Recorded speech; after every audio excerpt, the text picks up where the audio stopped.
Hey everybody, this is D Hunter, bringing another action figure review. Today, we're going to look at the McFarlane DC Multiverse Target exclusive gold label Jokerized Dark Knight Trilogy figures. When I say Jokerized Dark Knight Trilogy figures, these are figures that are defaced, sort of have graffiti all over them. You could say they're infected, whatever you want to pretend. This is the Dark Knight Trilogy Collectible Bane from the Dark Knight Rises wave, and it's done in a Jokerized style. I notice the fan base is very divided on these. Love them or hate them. They're actually pretty well done for what they are. I want to give a huge shout out to McFarlane Toys. They reached out to me and asked me if I was interested in receiving some free figures to do early samples of. And I thought, hell to the yeah. So these were provided by McFarlane Toys themselves. Here's a look at the packaging at the front. Let's take a look at one of the figures. They're all very similar. 22 moving parts, McFarlane Toys, ages 12 plus, part of the Gold Label collection, DC Multiverse, Batman, Artist Series, Collectible Bane. This is the first of 4 figures to build a Jokerized Bane from the Dark Knight Rises. Backside, here's Bane. Here's the part from this figure. Here's a checklist of all the parts, and here is the rest of the wave. So, here are all the figures in the front of the package. And then here is the back of the package of all these figures. In this video, we're going to take a look at each of the figures individually. We'll check out their accessories, height, and articulation. We'll build Bane from the Dark Knight Rises. Really curious to see how this Jokerized Bane turned out. And then we'll compare him with a bunch of other relevant action figures. So no further ado, let's open them up and get started. And I want to give a huge shout out to my boy Albert for making me this Joker diorama. This thing is awesome. I use it for the majority of my Joker reviews. Thank you very much. It's one of my favorite pieces. Alright, now that these figures out of the package, here they are with all their accessories laid out. We have Batman, Joker, Two-Face, and Scarecrow, and if you get all 4, then you also get Bane. But not the regular version of these characters, a Jokerized, defaced, or almost infected version of these characters. Nothing accurate to the movie, just a cool, weird, sort of gimmicky thing by McFarlane. Now online, I see these Jokerized figures get a lot of hate. People think they're stupid. People think it's a cash grab of McFarlane. Well, yeah, that's exactly what it is. They're using the same mold to make a variant, and it's a pointless variant from most people's point of view. They're kind of cool in some weird ways. They're visually interesting, visually pleasing, the colors pop, and they have that Jokerized vibe. In this video, we're going to take a look at each of the figures individually. We'll check out their accessories, their height, their articulation. We'll get Bane built, and then we'll compare them with some other action figures. Say we want one of these Jokerized figures. If you don't like them, don't buy them. If you like them, buy the hell out of them. So, let's go and start off with Batman himself, Christian Bale, the Dark Knight. Now before we look at Batman, let's check out the accessories that are not character specific. Each one of these guys comes with a McFarlane display stand. Typical McFarlane stand, black perfect circle, very thin, very basic, but it gets the job done. And then each one of these figures comes with a collector's card. It's the same collector's card from the Dark Knight Trilogy wave, but each one is defaced and Jokerized, just like everything about this wave. And here's the back side of all 4 of these collector's cards. And each one of these figures comes with a piece of Bane. Get all 4 of these figures, and you can collect and build Bane from the Dark Knight Rises. And not only that, the Jokerized version. Gimmicky, but kind of cool at the same time. As we go through each one of the figures, we'll put a piece of Bane together and complete him once we've gone through all 4 of the figures. Now let's take a look at Batman. He comes with a grapnel launcher and 3 batarangs.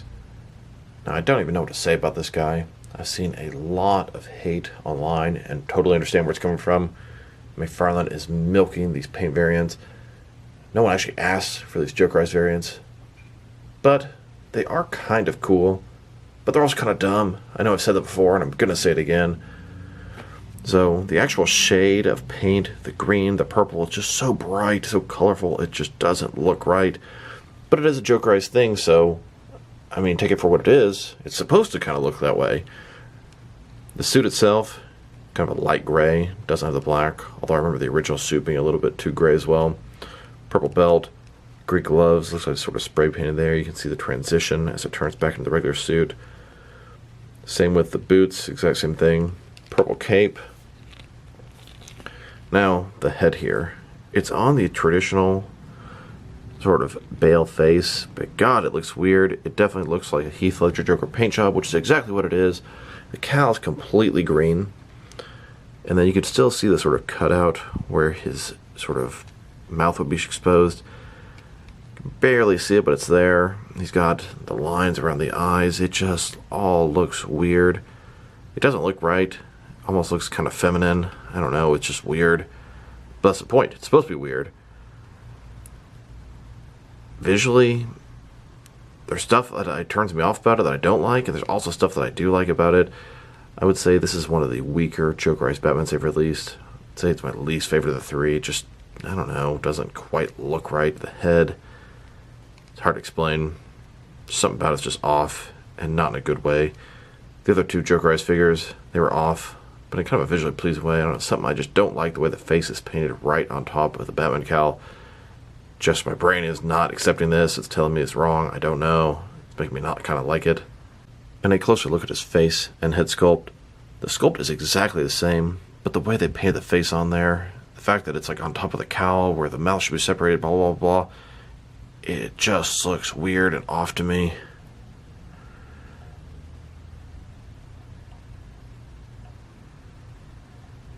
Now let's look at his accessories. He has the grappling launcher and 3 batarangs. At least he comes with plenty of stuff. My first thoughts when looking at these, I don't need yellow batarangs or yellow bat accessories. I will never actually use these. And then I thought a little more. I thought, oh, these would be perfect for Batgirl. Or maybe even the Sinestro Corps Batman.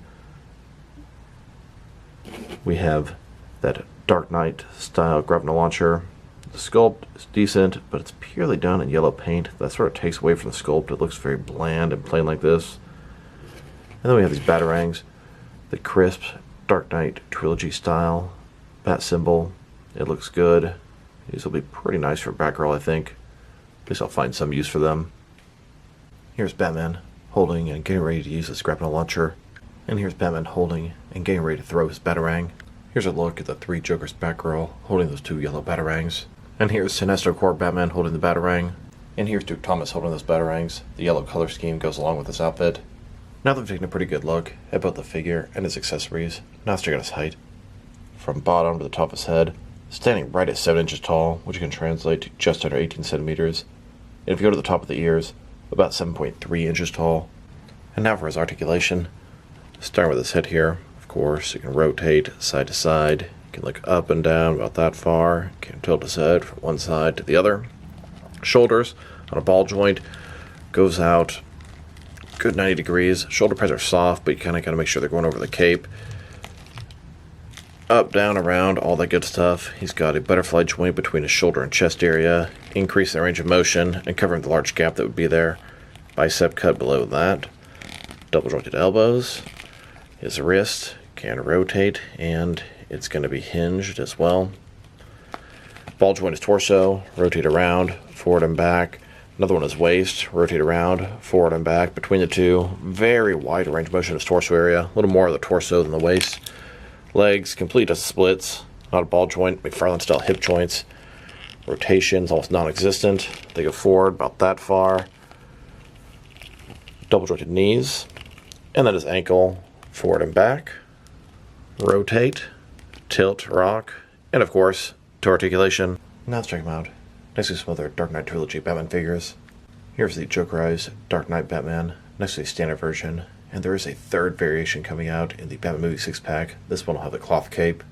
And here he is, next to the NECA version of the Christian Bale Batman. This is in the Batman Begins suit, not the Dark Knight suit. It is the only Christian Bale 7-inch Batman by NECA, and it's the only 7-inch Batman Begins suit Batman out there. I hope McFarlane gets around to make one. And now, next to some Mafex Dark Knight Trilogy Batman figures, we have the Mafex 1.0 on the left, the Mafex 2.0 next, and then the vastly superior Mafex 3.0 Dark Knight Batman on the right. And here, next to the Soap Studios Dark Knight Batman, then with the Mattel Movie Master Dark Knight Batman, and finally, next to the SH Figure Arts version of the Dark Knight Batman. Batman comes with Bane's legs. The start to build Bane. Can't do much with just the legs, but wait till we get to the other figures. Now let's take a look at the Joker. This is the Joker from The Dark Knight, played by Heath Ledger, and this is the Jokerized version. It's not what I expected when I read they were going to do one of those. I thought it would be the Joker just with a bunch of sort of flair or makeup, very loud looking. Instead, they went with what I would call a Mad Love variant. Pretty much Joker in a black tux, purple vest, purple gloves. Beyond that, he's a pretty normal looking Joker. It's sort of a logical paint variation. Not screen accurate, but cool nonetheless. So let's take a look. Start with his face here. White makeup, red lips, green hair, dark makeup around the inside of the eyes. It looks pretty standard for a Dark Knight Joker. Green shirt, black tie, purple vest, black trench coat, black slacks. He's got the gold chain hanging out still. It's kind of wrapped around on this one, looks a little weird. Black dress shoes, double jointed elbows, double jointed knees. Overall, I think it's a pretty cool variant. If you're not into the Jokerized figures, I think a lot of people might still bite on this one. He's not that really weird, over the top Jokerized figure. It's just Joker in a black outfit. And a closer look at his face and head sculpt. It's not quite as outlandish as the other Jokerized figures. And hair a little bit more neon green than I'm used to. And one thing I will notice is the neck is actually painted white. It's like this is maybe a perma white Joker, not the flesh painted one like in the film. Here's a closer look at the face sculpt of the traditional Dark Knight Joker. Hair way less sort of neon green. He's got the flesh on his neck there. Makeup pretty similar around the eyes and the lips. Now check out his accessory. It's a really cool accessory. A giant pile of money. I can put this to a ton of use. It also doubles up as a display stand. You can see the peg down here for the pegals on his feet. I think it's pretty hollow, pretty basic, but it's a really, really nice accessory. I'm really glad to have a chance to get a second one of these things. And it looks pretty much exactly the same with the standard version of the money pile. Paint slightly different, but just a factory thing, I'm sure. Would have been kind of cool if they Jokerized this pile of money, but I'm definitely glad they didn't. I can use it a lot more this way. And now for the Joker's height. From bottom to the top of his head, standing at about 7.2 inches tall, which can translate to just over 18 centimeters. Now for his articulation. Starting with his head, of course, it can rotate from side to side. He can look up and down about that much. Tilt his head, one side to the other. Shoulders, ball joint, goes about 90 degrees. Up, down, around. He does not have that butterfly joint because he has a jacket covering it up. He's got a bicep cut below that. Double jointed elbows, they go all the way in. His wrist can rotate, and it is hinged as well. His torso, he has a soft goods overlay. It kind of pushes in, as you can see there, almost has sort of a hollow feeling. Now there is articulation inside, but it's really all pointless. None of it's going to stick very easily. Yeah, I can sort of crunch him forward and back. Most of what you're going to get is out of the ball joint, the waist here, rotate around, forward and back. Legs, complete as splits, not a ball joint, McFarlane style hip joints.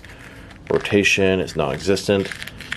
His legs go forward about this much. You got to kind of push them outward to get him to go forward. Back, not much at all. Double jointed knees below that. And then his ankle, forward and back. Rotate, tilt rock. My rotation seems fairly stuck. And of course, toe articulation. Now let's check out this Joker, next to some other Heath Ledger Dark Knight Joker figures. Here he is, next to the standard version of McFarlane's Dark Knight Joker. There is a third variation coming out, and that's the Sonar Vision Joker. Exact same body, but sort of in a semi-transparent plastic. And here he is, next to the NECA Heath Ledger Joker. Now this isn't the first weird repaint of a Heath Ledger Joker out there. This is a third-party Chinese bootleg of sorts, repaint of the NECA Heath Ledger Joker. This one is repainted into Ronald McDonald colors. Not quite the black suit version, but another crazy repaint. Then, next to the Mafex Heath Ledger Joker, both versions 1.0 and 2.0. And here, next to the Mattel versions, the Movie Master on the left, and then Mattel's DC Multiverse Signature Collection on the right. And finally, next to the SH Figure Arts version. And this is not the first black suit Joker that I've gotten. Many companies have made them. DC Direct, SSR Toys, and Mattel. Here are the Joker and Batman figures posed up in front of this Joker art diorama. locked in eternal combat. And then Joker here comes with Bane's head and his 6 alternate hands. We have the legs and the head and the hands so far, and you just can't put them together yet. Now let's take a look at Two-Face.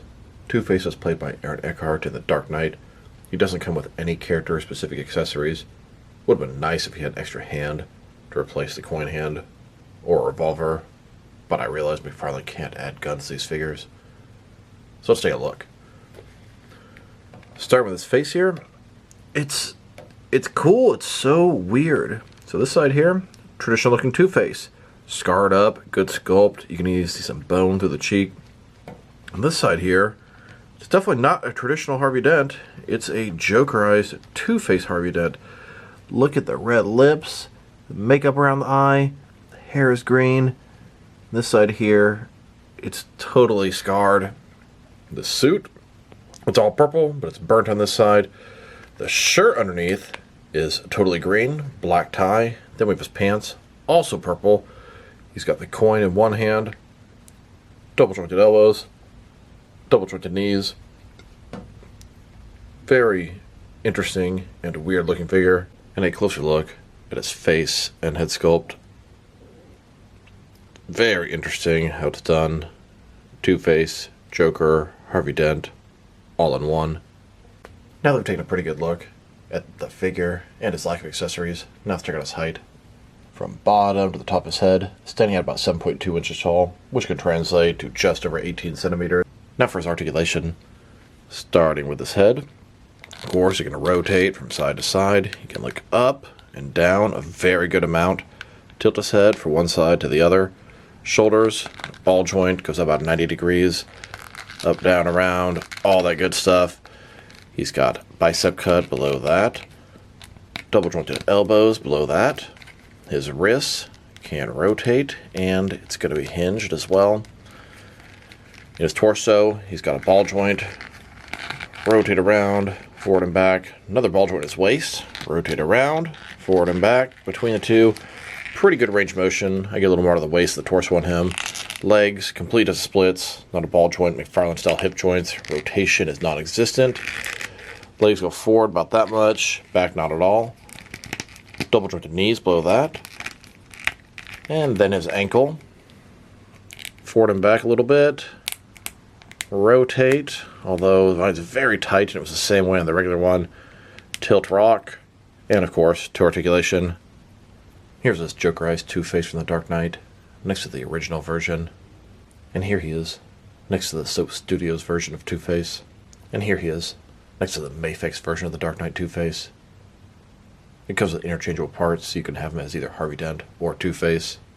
Then, next to the Mattel Movie Master version of Two-Face, they made both Harvey Dent and Two-Face. And now, with the Mattel basic version of Two-Face, they were going to make a Harvey Dent, but it never actually came out. I got this prototype on eBay a long time ago. And then Two-Face here comes with Bane's torso. We can finally start putting them together.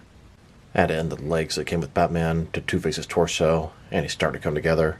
Then, let's add the head that came with the Joker. We just need to put the Scarecrow's arms on, and then we can attach Joker's Bane hands. Now let's take a look at Scarecrow. Scarecrow is played by Cillian Murphy in all 3 of the Dark Knight Trilogy films. This figure is very weird, very interesting. So, the original Scarecrow had a pretty cool sculpt. He's got that sort of burlap sack thing going on top of his head. Then he has a straitjacket all over him. So the head is defaced and Jokerized, and it looks weird. They did just sort of paint over the maggots that were on his face. Looks a little weird, but not that noticeable. The eyes are black, sunken in, red. Big red smile on him. On a straitjacket, it says, "Why so serious?" I think that's a pretty cool touch. Big red smile there, too. Of course, he has purple pants. Green on the inside of his straitjacket. Green on the tips here. The texturing is very nice on his jacket. And the coloring, it's just crazy. And a closer look at his face and head sculpt. Just weird, but visually very interesting. And then, here's the figure broken down as far as he can go, with all of his removable parts detached. Here's Scarecrow with his first pair of hands. His right hand is a fisted hand, and his left hand is open. And here's his second pair of hands. They are both gripping hands, and they both have trigger fingers. If you really want to, you can heat up Two-Face, pop out his coin hand, and then pop in this trigger finger hand in place of it. Now let's check out his height. From bottom to the top of his head, about 7.2 inches tall, a little bit over 18 centimeters. Now for his articulation. Starting with his head, of course, you can rotate side to side. He can look up and down about that far. You can tilt his head from one side to the other. Shoulders, ball joint goes up about 90 degrees, up, down, around. He's got single jointed elbows, about 90-degree bend with rotation. His wrist, it can rotate and it's hinged just a little bit in there. In his torso, he's got the soft goods overlay. There is articulation underneath, but you're not really going to get much out of it. He does have a ball joint in his waist. Rotate around, forward and back. Legs, complete dozen splits. McFarlane style hip joints. Forward, about that much. Back, not much. He's got double jointed knees below that. And then his ankle. Forward and back. Rotate. Tilt, rock. And toe articulation. Here's this Jokerized Scarecrow next to the original version. Both are pretty cool figures. Very different.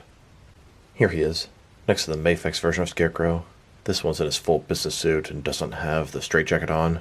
Then, next to the Mattel Movie Master version of Scarecrow, they made both the business suit and the straitjacket version.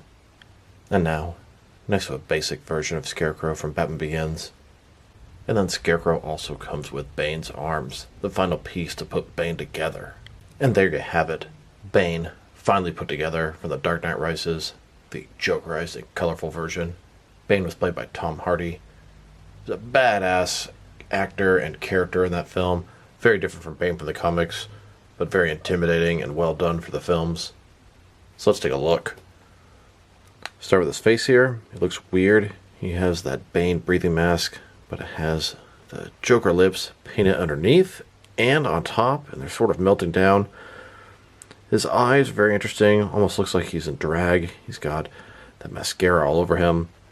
So we go further down, the vest is black, he's got bright green stripes, and it looks kind of dumb, just a little bit too bright neon, but it is Jokerized. On his pants, it says haha all over it.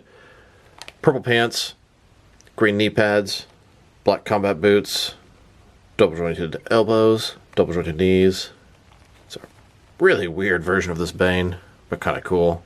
Definitely matches the aesthetic of the wave. And a closer look at his face and head sculpt. It looks weird, but well done.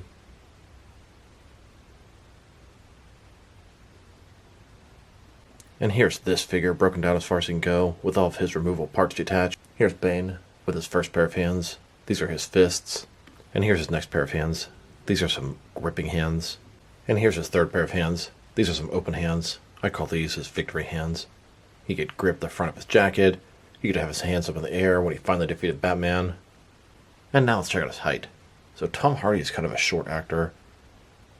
Bane here is a very tall build figure, and I would have it no other way. From bottom to the top of his head, about 7.5 inches tall, which can translate to 19 centimeters. Now for his articulation. Starting with his head, rotate side to side, up and down about that much, tilt from one side to the other. Shoulders, ball joint, 90-degree bend, up, down, around, butterfly joint between shoulder and chest, increasing the range of motion and covering a large gap. Bicep cut below that. Double jointed elbows. His wrists can rotate and is going to be hinged. His torso has the same sort of soft goods overlay. Yeah, there's some articulation underneath, but you're not going to get a lot out of it. Ball joint his waist, rotate around, forward and back. Legs, complete as splits. Not a ball joint, McFarlane style joints. Rotation is non-existent. Legs go forward about that much. Back, not too much. Double jointed knees. And his ankle, forward and back. Rotate, tilt, rock, although mine is quite tight and stuck, and toe articulation. Here's this Bane, next to the standard version from The Dark Knight Rises. And here he is, next to the coat version of Bane from The Dark Knight Rises. Here he is, next to the Mafex version of Bane. Then, next to all the different Mattel Movie Master Bane figures that I have. Now they made 2 officially released ones, these 2 right here, but I customized some other ones. I have almost every look Bane had in the film, and even some he didn't have. Here's this Build-A-Figure Bane, next to a small 3.75 inch scale Bane, a wee little crappy thing. Here's a look at all 5 of these Dark Knight Trilogy Jokerized figures in front of the Joker diorama. They can actually look pretty freaking cool at times. So there you have it. This is the entire wave of Dark Knight Trilogy Jokerized figures. They're very colorful, they're visually very interesting, but they're also very gimmicky, and one could argue they're kind of dumb. I'm torn on these guys. I'm really fond of the variants. I like getting all the different kinds of each figure they make, but I'm not going to lie, these are kind of pointless. But they're also kind of cool at the same time. I am just split down the middle like Two-Face over there. Here are all the Jokerized Dark Knight Trilogy figures, next to all these standard versions. Pretty cool collection. And then here are the San Diego Comic-Con exclusive gold-labeled Dark Knight Trilogy figures. Joker as seen from Sonar Vision, Bane with his coat, and Joker as a bank robber thug. And here they are, next to the Batman Ultimate Movie 6-pack Dark Knight Trilogy Batman. There is still at least one more Dark Knight Trilogy figure coming out, and that's the Jail Cell Joker. And here they are, next to some other Jokerized figures. We have the Jokerized Future State Batman, Dark Knight Returns Batman, New 52 Red Robin, and White Knight Batman. I think the next one to come out is going to be a Jokerized 3 Jokers Batgirl. So overall, these are some cool figures. They're visually interesting, the colors really pop, but do we really need them? And the answer is no, we don't really need them. So if you don't need them, you don't have to get them. But if you're into something like this, then go ahead and get them. They're actually selling out, at least the Target stores around me. I'm not finding these figures anymore. I saw them all stocked at least once, maybe 2 times, and they're all gone. McFarlane is releasing a lot of repaints, but they're not slowing down on the unique releases either. Between the Jokerized stuff, the black and white accent stuff, the sketch stuff, the blacklight stuff, there's just a ton of extra BS out there, but you can ignore it all if you don't want it and just get the main releases. Me, I'm in it for the long run. I'm in it for every single variation. These are cool for what it's worth, but they are pointless and unnecessary in your collection. I'm never going to use them for any traditional action figure settings. I don't know, maybe. You can always have Batman or Joker or someone else get Jokerized or infected with Joker toxin. Could be some cool stories here. They look cool. I personally like the variants, but I understand a lot of people don't. So this is D Hunter. Thank you guys for watching this video. If you liked the video, press like below. If you have anything you want to say with the video, add to the comment section. If you want to see additional action figure reviews from me, press subscribe. I do appreciate when you do that. Once again, this is D Hunter. Thank you guys for watching this video, and I'll talk to you guys real soon.